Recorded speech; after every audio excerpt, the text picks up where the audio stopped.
নেতাজির জন্মদিনে এক মঞ্চে শাসক বিরোধী রাজনৈতিক দ্বন্দ্ব বলে মালদায় নেতাজির জন্মদিনে সামিল তৃণমূল সিপিএম নেতৃত্ব।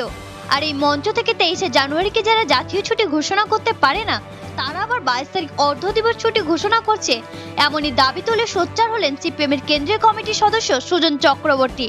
উল্লেখ্য, আজ ইংলিশ বাজার পৌরসভার উদ্যোগে নেতাজি মোড়ে নেতাজি সুভাষচন্দ্র বসুর জন্মদিন পালনের আয়োজন করা হয়েছিল, যে মঞ্চে উপস্থিত ছিলেন ইংলিশ বাজার পৌরসভার চেয়ারম্যান কৃষ্ণেন্দু নারায়ণ চৌধুরী সহ অন্যান্য তৃণমূল কাউন্সিলররা। তৃণমূলের এই মঞ্চে একই সঙ্গে উপস্থিত থাকতে দেখা যায় সিপিএমের কেন্দ্রীয় কমিটির সদস্য সুজন চক্রবর্তীকে। শাসক দলের নেতা নেত্রীদের সাথে নেতাজির মূর্তিতে মাল্যদান করেন তিনিও। পরে তিনি সাংবাদিকের মুখোমুখি হয়ে জানান, মালদা শহরের সমস্ত স্কুল, ক্লাব, রাজনৈতিক দলগুলি একসাথে মিলে নেতাজির জন্মদিন পালন করছে, খুব ভালো লাগছে। আমরা সবাই নেতাজির ভক্ত, এখানে রাজনৈতিক কোনো ব্যাপার নেই। আমাকে ডেকেছে, আমরা এসেছি। মাল্যদান কর্মসূচির পর এই অনুষ্ঠান মঞ্চ থেকে 23শে জানুয়ারিকে যারা জাতীয় ছুটি ঘোষণা করার পক্ষে বিজেপিকে এক হাত নেন তিনি। আমরা পৌরসভার পক্ষ থেকে মাল্যদান করছিলাম, ঠিক সেই সময় সিপিএমের নেতা সুজন চক্রবর্তী এখানে আসেন, আমরা তাকেও আমন্ত্রণ জানাই মাল্যদান করতে, এটা আমাদের নাগরিক দায়িত্ব। পাল্টা দাবি করলেন ইংলিশ বাজার পৌরসভার চেয়ারম্যান কৃষ্ণেন্দু নারায়ণ চৌধুরী। মালদা থেকে উজ্জ্বল পালের রিপোর্ট, নিউজ টাইম 24x7। দেখুন, মালদা শহরে যেভাবে ক্লাব, স্কুল সবাই মিলিয়ে, বামফ্রন্ট, মিউনিসিপ্যালিটি সবাই মিলিয়ে যেভাবে প্রোগ্রাম করে, এটা খুবই ভালো এবং আমার ভালো লাগছে, নিয়ে কোনো সন্দেহ নেই। আমরা সবাই নেতাজি দেশপ্রেমিক মানুষ এবং সেখানে বামফ্রন্টের পক্ষ থেকেও যখন এসেছে, যেহেতু এই সব ক্লাব ইত্যাদি নিয়ে মিউনিসিপ্যালিটি যারাই থাকে তারাই এটা অর্গানাইজ করেন, ফলে এটার সাথে দলের সম্পর্ক আছে বলে মনে করি না। তারা আমাকেও ডেকেছেন দু কথা বলার জন্য, যেমন অন্য অনেককে ডেকেছেন, বিএসএফ কে ডেকেছেন, এয়ারফোর্সকে ডেকেছেন, ইনস্টিটিউটকে ডেকেছেন।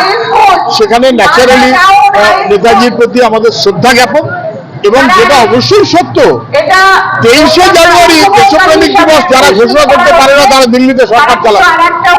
23শে জানুয়ারি জাতীয় ছুটি যারা ঘোষণা করতে পারে না তারা 22শে জানুয়ারি অর্ধ দিবস ছুটি ঘোষণা করেছে। এটা নেতাজির প্রতি অবজ্ঞা, দেশের প্রতি অবজ্ঞা, এটাই স্বাভাবিক। আমি সে কথাটা নিশ্চয়ই বলেছি। এটা তো মুখ্যমন্ত্রীও বলছেন। মুখ্যমন্ত্রী জাতীয় ছুটিও বলেননি, দেশপ্রেমিক দিবসও ঘোষণা করেননি। আপনার জ্ঞাতার্থেই জানাই, আমি ওনাকে বলেছিলাম, চিঠিও দিয়েছিলাম, কিন্তু বামফ্রন্ট দেশপ্রেম দিবস ঘোষণা করেছিল, কিন্তু এই সরকারের আমলে সেটা অনেকবার চিঠি দিয়েছি, পরে কিছু করেছে, হয়তো ভুলে গেছে, নানান কাজে ব্যস্ত থাকে তো, কিন্তু আমি চিঠি দিয়েছিলাম, সেটা এখনো রাজ্য সরকার ঘোষণা করেনি। তবে আমাদের রাজ্যের ছুটি আছে 23শে জানুয়ারি, ওটা মমতা ব্যানার্জি যখন সরকারে আসেনি তার অনেক আগে থেকে। ইন্ডিয়া জোটে ছিল ইন্ডিয়া জোট, আমি জানি না ইন্ডিয়া জোট মানে কি, রাজনৈতিক দলগুলো, সেটার সঙ্গে কি সম্পর্ক? এটা তো স্কুল আছে, ক্লাব আছে, বিএসএফ আছে, বামফ্রন্ট আছে, এটা তো মালদা শহরে নেতাজি দাঁড়িয়ে আছেন তার পাশে, এটার সঙ্গে আপনি ইন্ডিয়া ফিন্ডিয়া মেলাবেন না। তবে ইন্ডিয়াতে মমতা ব্যানার্জি নিজেই বারবার বলছেন তিনি মিসফিট। আমি সিপিএম নেতা সুজন চক্রবর্তীকে চিনি না। আমি সাংসদ প্রাক্তন সাংসদ সুজন চক্রবর্তী, প্রাক্তন বিধায়ককে চিনি। তিনি এখানে এসেছিলেন, তখন আমরা সবাইকে ডেকে মাল্যদান করলাম, তিনিও মাল্যদান করার ইচ্ছা প্রকাশ করলেন। আমরা তখন তাকে মাল্যদান করতে বললাম, এটা আমাদের দায়িত্ব, কর্তব্য একজন নাগরিক হিসাবে। আমি নেতাজি সম্বন্ধে কথা বলবো। আমি প্রাক্তন কাউন্সিলর এসে আমাকে অনুরোধ করলো, আমি নেতাজি রাজ্যের সুনাম করলে বলে রাজ্যের সরকার ছুটি ঘোষণা করেছে জন্মদিনে, কিন্তু কেন্দ্র ছুটি ঘোষণা করেনি। ওনার কথা আপনারা শুনেছেন, ওনার বক্তব্য উনি রেখেছেন।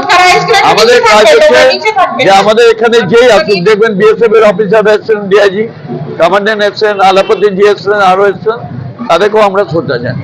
আপনারা কি ছুটির দাবি করবেন কেন্দ্রের কাছে? আমরা তো আমাদের বাংলায় ছুটিটা ঘোষণা করেছি, আমাদের নেতৃত্ব করেছেন, এটাই আমাদের কাছে বড় ব্যাপার। কেন্দ্রে তো আমরা নেই যে আমরা বলবো, কিন্তু আমাদের কথা শুনে দেও না।